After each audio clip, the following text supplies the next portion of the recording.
नमस्कार, आप लाइव बिहार देख रहे हैं। मैं हूं राजमोहन तिवारी। देखिए, बिहार विधानसभा चुनाव को लेकर एक तरफ जहां तेजस्वी यादव अपने संगठन को मजबूत करने की कोशिश में लगे हुए हैं, अपने गठबंधन को मजबूत करने की कोशिश में लगे हुए हैं, हर तरफ सतर्कता बरत रहे हैं कि पार्टी में और गठबंधन में कोई भ्रम की स्थिति उत्पन्न ना हो, सब कुछ सामान्य तरीके से सुलझा लिया जाए, चाहे सीट शेयरिंग का मामला हो या फिर कैंडिडेट के चयन का। लेकिन देखिए, एक तरफ इन तमाम चीजों पर काम हो रहा है, वहीं दूसरी तरफ आरजेडी के एक नेता अपने क्षेत्र में घूम घूम कर यह दावा ठोक रहे हैं कि तेजस्वी यादव ने उन्हें कैंडिडेट बना दिया है।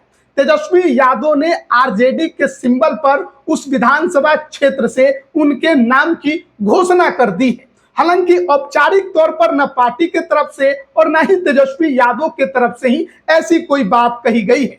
और उनके इस प्रचार प्रसार के बाद उस विधानसभा क्षेत्र में भ्रम की स्थिति उत्पन्न हो गई है कि क्या होने वाला है। दरअसल हम बात कर रहे हैं नवादा विधानसभा क्षेत्र की। आपको मालूम होगा कि इन दिनों नवादा विधानसभा जो है वो राजबल्लभ यादव के जेल के छूटने के वजह से भी काफी ज्यादा चर्चा में रहा।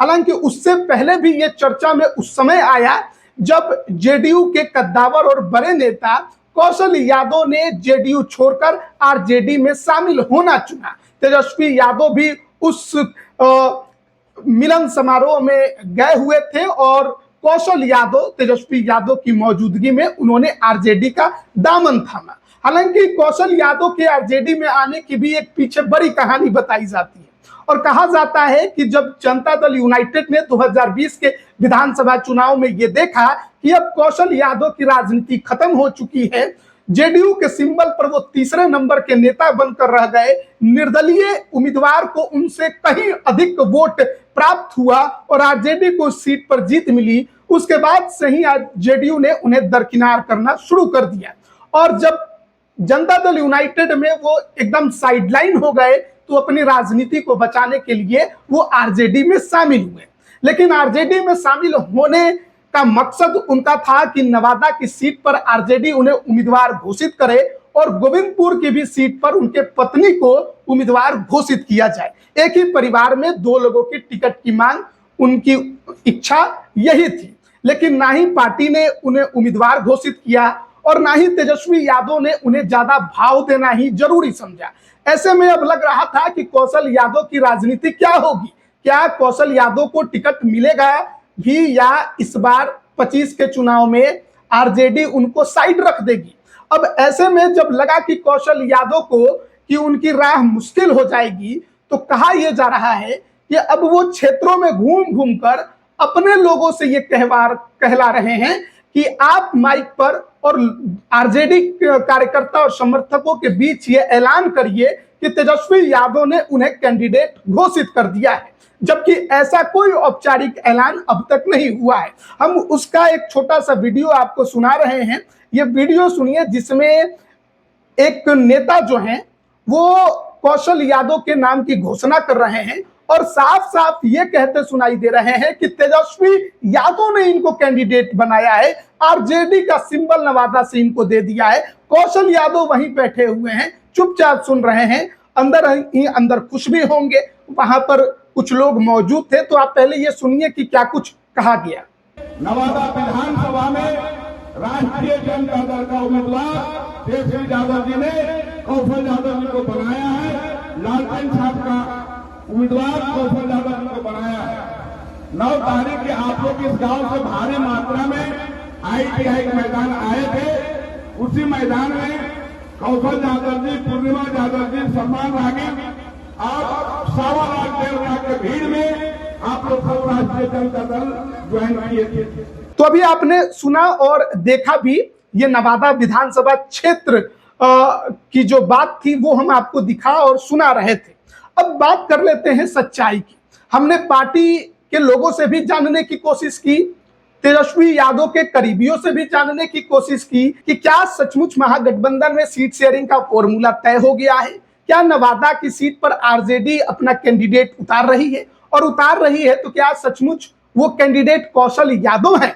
तो पार्टी के नेताओं ने इस पर कुछ भी बोलने से मना कर दिया और कहा कि देखिए, जब तक लिस्ट निकल नहीं जाए पार्टी की, किसी के नाम को आप सच मानकर मत चलिए, क्योंकि ये घोषणा सीधे सीधे नेता करेंगे, या तो लालू यादव या फिर तेजस्वी यादव। किसी और को इसका अधिकार ही नहीं है कि वो नाम की घोषणा करे। अगर कोई कर रहा है तो ये गलत है और उसे ये चीजें नहीं करनी चाहिए, क्योंकि इससे संगठन में भ्रम की स्थिति उत्पन्न होगी। अब हम नवादा विधानसभा को लेकर आरजेडी के दावेदारों की बात कर लेते हैं।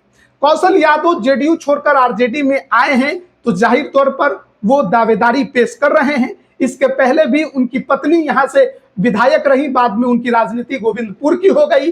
फिर 2018 में जब उपचुनाव हुआ तो उस समय राजबल्लभ यादव की को जो जेल हुआ था, इस वजह से उपचुनाव हुआ था। तो उस उपचुनाव में कौशल यादव जेडीयू के सिंबल पर चुनाव जीते थे, लेकिन उसके बाद 2020 का जब विधानसभा का चुनाव हुआ तो कौशल यादव को बुरी हार देखने को मिली। उस समय विभा देवी, राजबल्लभ यादव की पत्नी जो है, वो बड़े मार्जिन से चुनाव जीत गई आरजेडी के सिंबल पर। दूसरे नंबर पर निर्दलीय श्रवण कुशवाहा रहे, जिन्हें लगभग 46,000 से अधिक वोट मिले, जबकि जेडीयू के सिंबल पर चुनाव लड़े कौशल यादव को महज 34,000 वोट मिले। उसी के बाद से ऐसा लग रहा था कि इनकी राजनीति नवादा में खत्म हो गई है, पार्टी बदल कर आए हैं तो इनकी दावेदारी तो उस क्षेत्र में है। दूसरे दावेदार की चर्चा में श्रवण कुशवाहा का नाम आरजेडी से सामने आता है, जिसमें वो दावेदारी पेश कर रहे हैं। और पिछली बार जो 2024 में लोकसभा का चुनाव हुआ था, श्रवण कुशवाहा आरजेडी के कैंडिडेट थे और कड़ी टक्कर उन्होंने विवेक ठाकुर को उस सीट पर दी और लगभग 65 या 67 हजार से ही उनकी हार हुई, जबकि इसके पहले विभा देवी आरजेडी से लड़ी थी तो 1.5 लाख वोटों से वो चुनाव हारी थी। श्रवण कुशवाहा 2020 में निर्दलीय चुनाव लड़े थे तो 46,000 वोट मिले थे और उसके पहले भी वो चुनाव लड़े हैं, तो उनको हमेशा से ही इस सीट पर वोट मिला है और वो दूसरे नंबर पर ही रहे हैं। तो श्रवण कुशवाहा की दावेदारी भी आरजेडी से इस सीट पर है, लेकिन फिलहाल वो कुछ नहीं बोल रहे हैं। उनका कहना है कि ये पार्टी तय करेगी कि कौन यहाँ से कैंडिडेट होगा, कौन नहीं होगा। पार्टी जिनको कैंडिडेट बनाएगी हम उनके साथ मजबूती के साथ रहेंगे और पार्टी को जिताने का और तेजस्वी यादव को सीएम बनाने की लड़ाई हम लोग लड़ रहे हैं। तो ऐसे में सवाल ये उठता है कि क्या कौशल यादव को ऐसा लग गया है कि आरजेडी से उनको टिकट नहीं मिलने वाला और इसीलिए वो अपने नाम की घोषणा किसी और से करवा रहे हैं? क्या कौशल यादव को ये पता चल गया है कि उनकी राजनीति जो है वो अब खत्म होने के कगार पर आ चुकी है, इस वजह से भी वो क्षेत्र में घूमकर अपने नाम का डंका अपने लोगों से पिटवा रहे हैं? क्या नवादा विधानसभा की राजनीति में आरजेडी के पास केवल कौशल यादव ही तुरुप का इक्का है, या श्रवण कुशवाहा पर दांव खेलकर एनडीए के कुशवाहा वोटरों को अपने पास लाने की एक मजबूत कोशिश आरजेडी एक बार फिर नवादा में करने की कोशिश करेगी, जैसा कि लोकसभा चुनाव में करके उसने बहुत कुछ हासिल किया? तो आरजेडी के सामने दो प्रबल दावेदार हैं और उनमें से दो में से किसी एक को चुनना है। अब कौशल यादव पुराने नेता जरूर रहे हैं, लेकिन अब उनकी डिमांड और उनकी मांग क्षेत्र में कितनी है ये कहना थोड़ा मुश्किल है, क्योंकि नवादा विधानसभा का एक एक पंचायत, गांव और गली मैं खुद घूम चुका हूं और कौशल यादव के प्रति लोगों का जो राय है वो अच्छा तो बिल्कुल नहीं है। उनका कहना है कि एसी में रहने वाले नेता हैं, लोगों से मिलने वाले नेता नहीं हैं और बहुत कुछ और भी बातें उनके बारे में लोगों ने कही है। तो कहीं ना कहीं इस वजह से भी कौशल यादव थोड़ा पिछड़ते हैं। लेकिन देखिए, तय तो आरजेडी को करना है कि नवादा की सीट से आखिरकार वो किसे कैंडिडेट बनाएगा और उसके लिए जिताऊ पहलवान कौन होगा। वो श्रवण कुशवाहा होंगे या कौशल यादव होंगे? कौशल यादव क्या उनके पास इतना पावर है या उनके अंदर इतना अब खुलकर वो क्षेत्र में जाकर खुद के नाम की घोषणा कर पा रहे हैं?